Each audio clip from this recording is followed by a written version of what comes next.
kusoo dhawow qaybta afraad ee diiwaanka mahad podcast. diiwaanka mahad waa podcast aan kaga sheekayo kuna soo koobo qoraaladeyda. waxaan diiradda ku saaraa aragnimadeeda nolosha iyo magaalooyinka aan u safro, kuwaasoo aan inta badan kaga faalooda blogayga. qaybtan waxaan uga hadlayaa blog aan daabacay horaantii June ee sanadkan oo aan uga hadlay safar aan ku tagay magaalada Kismaayo. waxaan u safray Kismaayo maalin Jimco ah 23 May. safarka ayaa qayb ka ahaa kulamo ay hay'adaha Somali Public Agenda iyo BDRC wada qabanayeen oo lagu sahminayay sida xal loogu heli karo arrimaha siyaasadda dalka ee cakiran oo ay ka mid yihiin xiriirka dowladda federaalka iyo dowlad goboleedyada, dib u eegista dastuurka iyo doorashooyinka. iridda hore ee diyaaradda waxaa taagnaa haweeney dadka weydiinaysay lambarka kursigooda ee ku qoran boarding baskooda. waxaan u sheegay inay ugu cusub tahay inaan arko duulimaadyada maxalliga ah oo lambar lagu fadhiisanayo. waxay ahayd inaan fadhiisto safka labaad, laakiin dhammaan kuraasi safkaas waa looda fadhiyay. haweeney fadhiisay kursi aanan keeda ahayn ee safka labaad ayaa sheegtay inuu ka dhumay boarding baskii, waxayna diiday inay banayso kursiga. waxay igu dhahday meel kale oo aad fadhiisato raadso. waxaan filayay in shaqaalaha diyaaradda ay xalin doonaan xaaladda. waxaan is iri haddiiba nambar lagu fadhiisanayo, kursi kale maaha inaad fadhiisato. waan qaldanaa. innaga oo 3 qof ah ayaa taagnayn iyadoo dhammaan kuraasta la wada fadhiistay. tikidhada iyo boonbasyada la bixiyay ayaa ka badnaa kuraasta diyaaradda. waxaan weydiiyey shaqaalaha diyaaradda sababta ay noo weydiinayeen lambarada kursiga aan fadhiisanayn haddii qof kasta meesha uu ka soo gaaro uu fadhiisanayo. waxay sheegeen inay xal noo raadinayaan. kadib waxay bilaabeen inay ka codsadaan rakaabka ay la socdeen caruur ama dad da'yar ah inay baneeyaan kuraasta oo ay dhabta saartaan, iyagoo u ballan qaaday inuu soo celin doonaan lacagta tikidhada. ugu dambeyntii waxaan u duulnay Kismaayo. waan filayay in su'aalana la weydiin doono, gaar ahaan saraakiisha amniga ee garoonka diyaaradaha Jubbaland ee Kismaayo, maadaama aan qorsheynaynay inaan qabanno kulan ku saabsan arrimaha siyaasadda dalka. markii aan ka degnay magaalada Kismaayo, waxaana lagu hagay xafiis gaar ah, waxaana la weydiiyey kaararka aqoonsiga shaqada iyo ujeedada socdaalkeena. sarkaal ayaa qorayay jawaabaha aan bixinay. way hayeen xogta ku saabsan safarkeena, maadaama mudane ka tirsan BDRC oo aan wada safraynay uu la xiriiray maamulka. waxaana laga buuxiyey form ay xitaa ku jiraan xogo ku saabsan qabiilka qofka iyo jufada uu ka sii yahay, iyagoo sidoo kale naga qaaday sawirro. waxay nagu qaadatay qiyaasii 30 daqiiqo. saraakiisha ammaanka ayaa nagu wargeliyey inuu habkan yahay nidaamka caadiga ah ee qof kasta oo yimaada magaalada Kismaayo la marsiiyo. aniga iguma cusbayn. dhowr jeer oo hore ayaan Kismaayo u safray, inkastoo aan mari jiray qaybta rayidka oo aan xafiis gaar ah tagi jirin. baaritaanka adag ayaa laga yaabaa inuu saameyn ku yeeshay xiriirka xumaaday ee dowladda federaalka iyo Jubbaland.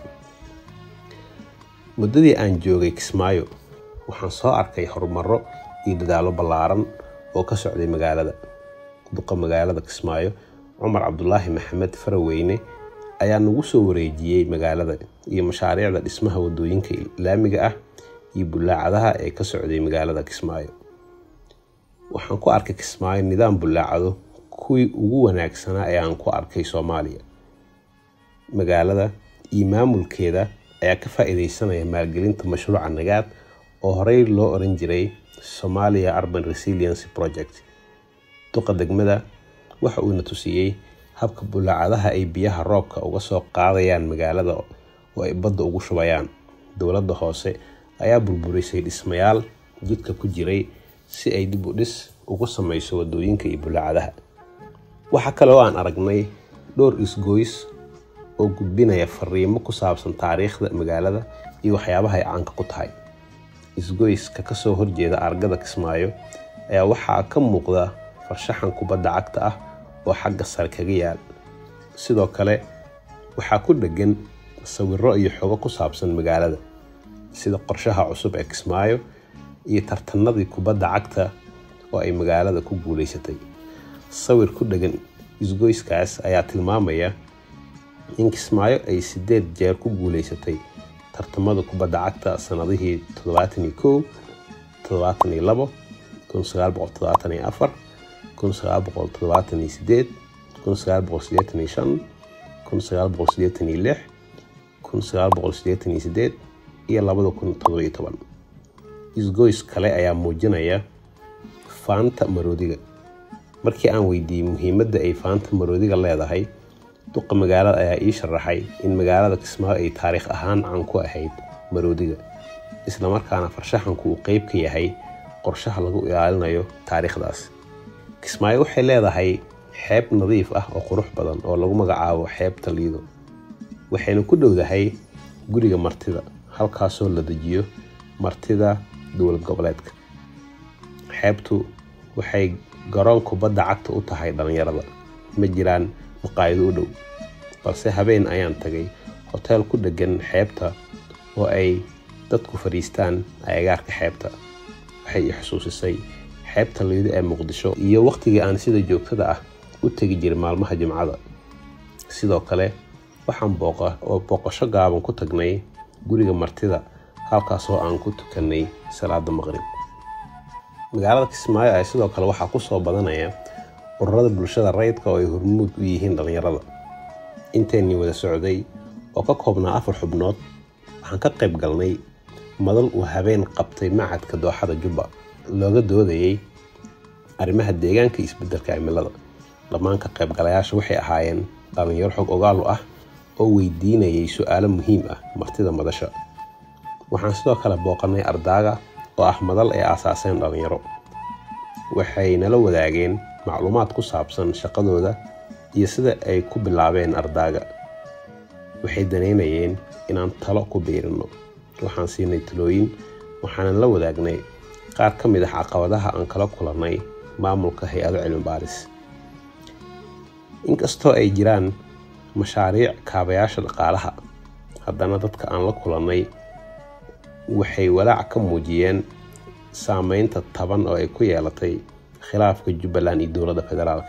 Tusaale ahaan, waxay sheegeen culayska ay kala kulmeen xayiraadda isu socodka. Si ka duwan sidii hore, hadda waxaan isku furnayn duulimaadka magaalooyinka Jubbaland. Shacabkana waa inay Muqdisho soo maraan si ay ugu safraan magaalo kale oo ku taala Jubbaland. Helitaanka biyo nadiif ah ayaa sidoo kale ah caqabad, iyadoo sidoo kale qiimaha korontada ay noo sheegeen dadkii aan la kulannay inuu qaali yahay. Markii aan u soo safraynay Muqdisho, waxaana soo dhaweeyay oo garoonkana keenay duqa magaalada Kismaayo. Si ka duwan markii aan imaanaynay, safarkeen aad ayuu u fududaa. Waxaan diyaaradda ku sugnay qaybta VIP-da oo dhowaan la dhisay, si wanaagsanna loo qurxiyay. Maadaama aan Kismaayo horey u tagay dhowr jeer, waxaan bogaadinayaa horumarka magaalada ay ku tallaabsatay iyo amniga soo hagaagaya. 3 maalmood ee aan joognay, hal xabad ma aanu maqal. Kismaayada aan soo arkay rajo ayay i gelisay. Inkastoo ay jiraan khilaafyo siyaasadeed, haddana waxaa weli jira horumarro wanaagsan dadka rajo gelinaya.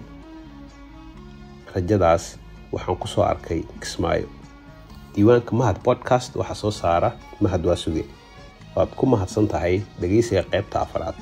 Waa inoo mowduuc kale iyo qaybta xigta ee Diiwaanka Mahad.